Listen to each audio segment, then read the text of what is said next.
Method to find limit, method to find limit. ले इधर heading डाल रहा हूँ रे, देखना रे, मेथड टू फाइंड लिमिट, यानी लिमिट को फाइंड करने का मेथड। पहला मेथड का नाम है डायरेक्ट मेथड, बोले तो direct substitution method, direct substitution method. ये क्या होता है, ये कौन सा चिड़िया का नाम है? डायरेक्ट सब्स्टिट्यूशन मेथड ये कौन सा चिड़िया का नाम है? तो आज देख लो, कल छोड़ देना, कल मत देखना, आज देख लो। तो if limit is none of the seven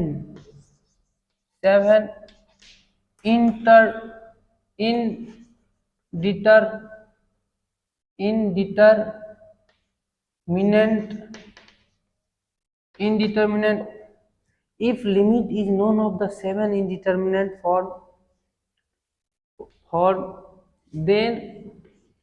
then apply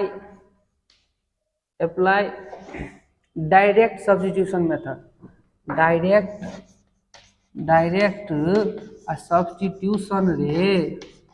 substitution method. ठीक, कहने का मतलब ये हुआ कि अगर वो 7 गो इंडिटर्मिनेंट फॉर्म लिखाए हैं ना, कौन कौन सा, 0/0, ∞/∞,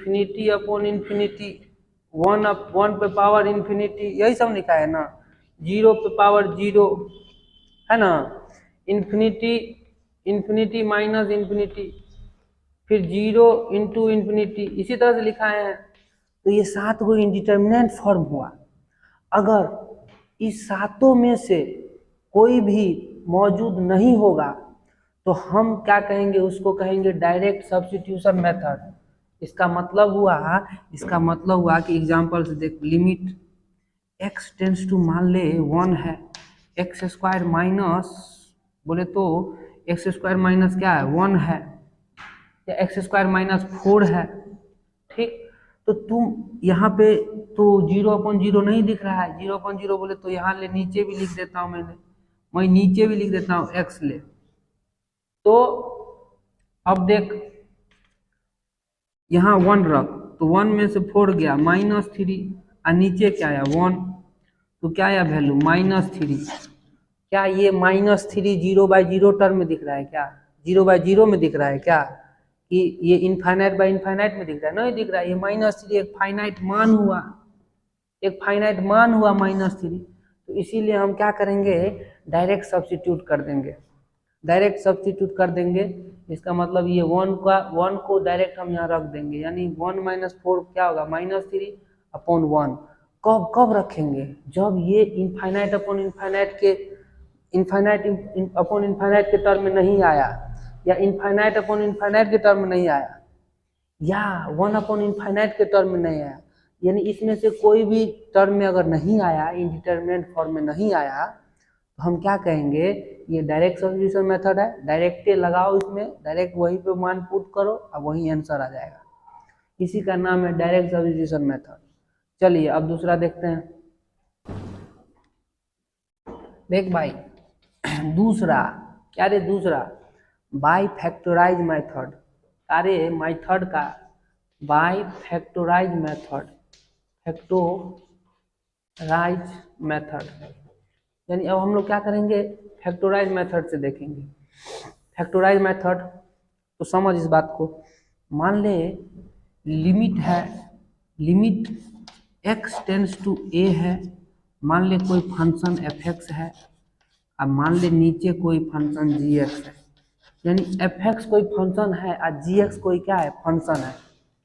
तो क्या करेंगे हम, तो एक काम करो, यानी f(x/g(x), तो f(x) में भी मान पुट किए a, f(x) में क्या किए, मान पुट किए a, तो f(x) में मान पुट किए a, तो वैल्यू आ गया 0।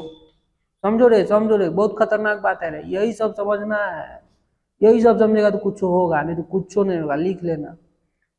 यानी x में क्या किए, मान पुट किए a, तो वैल्यू क्या आया 0, अब फिर जी में मान जी एक्स में एक्स, यहाँ जो एक्स है जी एक्स में मान पुट किए ए, तो जी ऑफ ए का वैल्यू भी आया क्या 0। इसका मतलब हुआ कि ये 0 हो गया ऊपर वाला अपॉन नीचे वाला भी 0 हो गया। इसका मतलब हुआ कि ऊपरे में लिखाए हैं 0/0, this is indeterminate form, this is in the indeterminate form, ये इनडिटर्मिनेंट फॉर्म में है रे। तो जब ये इनडिटर्मिनेंट फॉर्म में है तो इसको बनाने का कला समझो, इसको बनाने का कला समझो कैसे बनाएंगे। यानी x की जगह पे a रखा तो f ऑफ a का मान 0 आ गया, यहाँ भी नीचे gx की जगह पे a रखा तो ये भी 0 आ गया, यानी 0/0 यानी इनडिटर्मिनेंट फॉर्म में मौजूद है। तो दिमाग लगाओ, तो हम दिमाग लगाते हैं, देख दिमाग कैसे लगाएंगे। इसका मतलब हुआ कि ये x माइनस ए जो है ना फैक्टर हुआ, x माइनस ए फैक्टर हुआ। अगर समझिए समझ, एफ एक्स की जगह पे x माइनस ए होगा, एफ एक्स की जगह पे जब x माइनस ए होगा और जी एक्स की जगह जब x माइनस ए होगा, तबे ना जाके ये 0/0 होगा। नहीं समझा रहे? अरे मान ले f x equal to x minus a है, f x equal to x minus a है, और जी एक्स इक्वल टू भी क्या है एक्स माइनस ए है। कह रहा है काट के कुछ और लिख देंगे, अरे सुन ना रे बॉय सुन। तो x की जगह पे a रखेंगे तो a माइनस ए क्या हुआ 0, और x की जगह भी यहाँ भी a रखेंगे तो a माइनस ए क्या हुआ 0।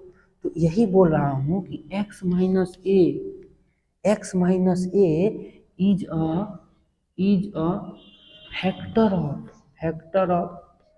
फैक्टर ऑफ किसका f x and g x both, दोनों में f x and g x both. इसका मतलब हुआ कि एफ एक्स में भी एक्स माइनस ए बनेगा और जी एक्स में भी क्या बनेगा एक्स माइनस ए बनेगा। इसका मतलब ये हुआ कि we just factorize x minus is a factor of the f x and g x both. So factorize, हमको फैक्टराइज करना है, किसको फैक्टराइज किसको एफ एक्स को एंड जी एक्स को, factorize f x and g x बोले तो factorize f x g x छोड़ इसे, एफ एक्स जी एक्स को हटा सावन की घटा, अरे हटा सावन की घटा, हटा इसको, क्या कहेगा factorize numerator as well as denominator, समझा कि नहीं समझा। यानी न्यूमिनेटर को भी फैक्टराइज करना है, साथ ही साथ डिनोमिनेटर को भी फैक्टराइज करना है, समझा। तो फैक्टराइज करेंगे तो x माइनस ए का फैक्टर निकलेगा, उसको बाहर निकालेंगे और ऐसे आंसर आ जाएगा। देख अभी क्वेश्चन से समझाएगा, कुछ नहीं समझाएगा, क्वेश्चन समझाएगा। देख ये एग्जाम्पल है, क्लियर कर इस एग्जाम्पल से, समझ इस एग्जाम्पल को, ये सबका क्लियर हो जाएगा, जितना लिखा है ना सब क्लियर रहेगा। तो x टेंस टू 2 है, limit x cube minus 2x minus 4 upon x square minus 3x और प्लस 2 रख यहाँ पे 2, तो 2 का क्यूब क्या होगा रे, 2 का क्यूब 8 माइनस 2 2 जा 4 माइनस 4 अपॉन यहाँ भी रख 2 का स्क्वायर 4 माइनस 3 2 जा 6 प्लस 2, तो माइनस 6 प्लस 2 माइनस 4 प्लस 4, यानी क्या हो गया 0, नीचे भी 0 4 माइनस 8 में से गया क्या हुआ 0, यानी 0/0 आ गया, 0/0 आ गया। यही वाला हाल हुआ कि एफ एक्स में क्या रखे 2 रखे, एफ एक्स में एक्स की जगह पे क्या रखे a, तो क्या मान आया 0, यहाँ पे क्या है a की जगह 2, तो ये मान ले एफ एक्स, इसको मान ले एफ एक्स, इसको मान ले क्या जी एक्स, तो एफ एक्स की जगह पे क्या रखा 2, देखना 2 रखे ना यहाँ, तो मान क्या है 0। वैसे इसको जी एक्स माने एक्स की जगह पे क्या रखे 2, ए की जगह पे क्या रखे 2, तो मान क्या है 0, देख रहा है 0 आया मान। इसका मतलब हुआ 0/0 आ गया। इसका मतलब हुआ, क्या मतलब हुआ तू ही समझ, ये इनडिटर्मिनेंट फॉर्म में है, यानी 0/0 के फॉर्म में है, तो क्या करने बोला हूँ, यानी x माइनस ए क्या होगा फैक्टर होगा इसका।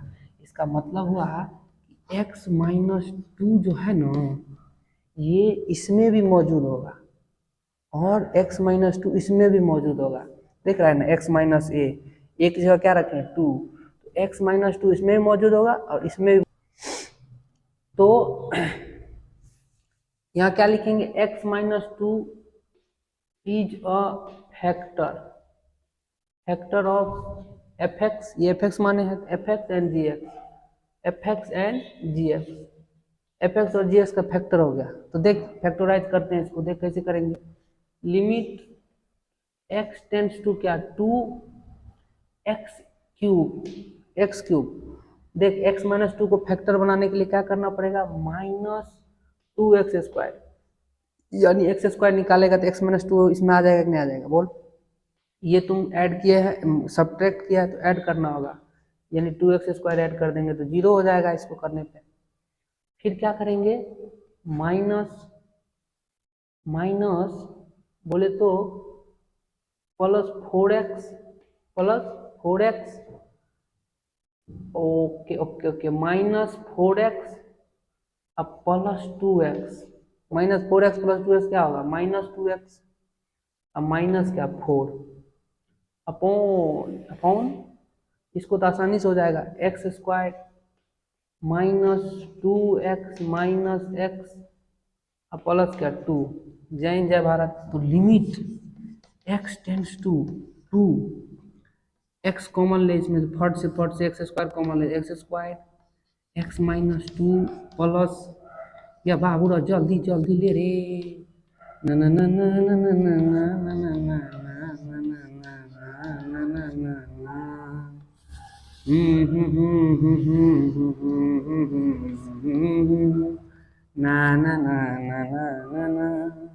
एक्स माइनस 2 कॉमन ले सबसे, देख रहा है तीनों मौजूद है ना, x माइनस 2 कॉमन ले, तो x माइनस 2 कॉमन ले लिया तो बचा क्या, तो यहाँ x² बचा, x² plus 2x plus 2 upon upon upon upon upon upon upon क्या, x minus 2 into x minus 1 limit x tend to 2, ये खत्म करो, खत्म करो।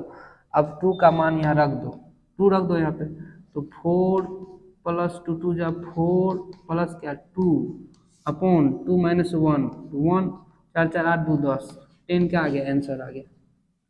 ठीक, तो ये मेरा क्या आ गया आंसर। देखिए तो हम क्या किए इसमें, x माइनस 2 का फैक्टर बनाए ऊपर भी और नीचे भी, देख रहे हैं ना x माइनस 2 का फैक्टर, लास्ट में x माइनस 2 का फैक्टर बनाए ऊपर भी नीचे भी। क्यों बनाए, क्योंकि जब हम देखें x इक्वल टू 2 पे ये मान दे रहा है 0 और ये भी मान दे रहा है 0, इसका मतलब हम समझ गए, हम चतुर है, क्या है चतुर है, चतुराई भरा बात करेंगे, x माइनस 2 का फैक्टर बना लेंगे ऊपर में भी नीचे में भी। ठीक, तो बाहर निकाल लेंगे x माइनस 2, फैक्टर बनाना होगा रे, बनाना होगा तुमको अपने मन से, माइनस 2x² जोड़ेंगे तो x² बाहर निकलेगा तो x माइनस 2 यहाँ बनेगा कि नहीं बनेगा, वैसे प्लस 2x², माइनस 2x² ज़्यादा लिखे हैं तो प्लस 2x², इसको कैंसिल करने के लिए फिर माइनस 4x लिए हैं, माइनस 4x प्लस 2x क्या होता है, माइनस 2x होता है, समझ रहे हैं, इस तरह से बनाए। अब देखिए, अब एक बात सिखा देता हूँ, इसको आप लोग एक और भाषा से समझते हैं, इस भाषा का नाम है L hospital rule. L hospital, कह रहा हॉस्पिटल किसी को भेजना है क्या, जल्दी बोलिए, हॉस्पिटल रूल, अरे इसका नाम है रे, रूल का नाम है L hospital rule. L hospital rule क्या कहता है इसको समझिए, अगर आपको लिमिट लगा हुआ है किसी में, ठीक, x टेंड्स टू वहाँ a है, मान ली एफ एक्स है अपॉन क्या है जी एक्स है, अगर मान लीजिए, अरे मान लो अगर a यहाँ पे रखा है, एफ ऑफ ए का वैल्यू क्या आया 0, वैसे ही a यहाँ पे रखा, इसका भी वैल्यू क्या आया 0, तो 0/0 जब भी तुमको दिखेगा तो पहला काम करना कि ऊपर वाले का अलग डिफरेंशिएट कर लेना, ऊपर वाले को अलग डिफरेंशिएट कर लेना। देख कैसे डिफरेंशिएट करेंगे, ऊपर वाले को कर लेना अलग डिफरेंशिएशन f'(x), फिर नीचे वाले को अलग डिफरेंशिएशन बोले तो g'(x) कर लेना और दोनों में मान पुट कर देना, जो आएगा वो वैल्यू तेरा निकल जाएगा। यही एल हॉस्पिटल रूल कहता है, बाद में और बढ़िया से बताएंगे, यहाँ छोटा सा समझ लीजिए। L hospital rule. अगर x की जगह पे आप a रखें तो एफ ऑफ ए का वैल्यू क्या आया 0। x की जगह पे आप a रखें यहाँ भी gx में x की जगह पे a रखें तो क्या आया वैल्यू 0, तो 0/0 आ गया। चलो भाई बहुत खुशी की बात है, हम बहुत खुश हो गए और कूदने भी लगे। चलिए बहुत अच्छी बात है। जब भी आपको 0/0 दिखेगा तो ऊपर वाले को एक बार डिफ्रेंशिएट कर लीजिएगा, फिर नीचे वाले को एक बार डिफ्रेंशिएट कर लीजिएगा और उसके बाद ये वैल्यू को पुट करिएगा तो आंसर आ जाएगा। कह रहा है दिखा दीजिए ना हमको। देख इधर देख, ये 0/0 आया, यानी 2 यहाँ भी पुट किया ऊपर में तो क्या वैल्यू आया 0, और 2 नीचे में पुट किया तो क्या वैल्यू आया 0। इसका मतलब हुआ कि तुम डिफ्रेंशिएट कर दो, ऊपर को ऊपर से नीचे को नीचे से। देखो कैसे करेंगे, लिमिट x टेंड्स टू 2, ऊपर वाले को डिफ्रेंशिएट कर 3x² माइनस 2। कांस्टेंट का डिफ्रेंशिएशन क्या होता है रे? कांस्टेंट का डिफ्रेंशिएशन होता है 0 अपॉन, इधर देख x स्क्वायर को करेगा तो 2x माइनस क्या 3, 2x माइनस 3। अब तो वैल्यू पुट कर दें तो देख कैसे करेंगे, 2 वैल्यू पुट कर 3 इंटू 2 2 जा 4, 2 पुट करेगा 2 का स्क्वायर क्या आता है 4 माइनस 2 अपॉन 2 इधर पुट करेगा 2 2 जा 4 माइनस 3, 4 3 12 माइनस 2 10 अपॉन 1। देखो ये 10 आंसर आया और ये भी 10 आंसर आया। तो कुंदनवा कह रहा है ये तो बहुत आसान हुआ एल हॉस्पिटल रूल। हाँ आसान तो हुआ, हम भी मानते हैं आसान हुआ, लेकिन प्रोसेस से तुमको समझना होगा कि क्या प्रोसेस है। समझा कि नहीं समझा? बिना प्रोसेस का कोई काम होता है क्या? समझ रहा है ना? जब डिफ्रेंशिएट किया ना इसको तो देखा अच्छा डिफ्रेंशिएट तो हो रहा है, और एल हॉस्पिटल वही जब डिफ्रेंशिएट होके जब मान आ गया तो कहा कि चलो भाई इसका नाम देते हैं एल हॉस्पिटल रूल। पता नहीं ये एल हॉस्पिटल बोले तो एक साइंटिस्ट का नाम था, उन्हीं नाम से ये एल हॉस्पिटल रूल बना, जो अपने रूल को बनाए और उसको आंसर निकालें, इसीलिए उनका नाम प्रचलित हो गया एल हॉस्पिटल रूल। समझे नहीं समझे? तो ये है एल हॉस्पिटल रूल। चलिए आगे हम लोग क्वेश्चन और देखते हैं, आगे बढ़ते हैं।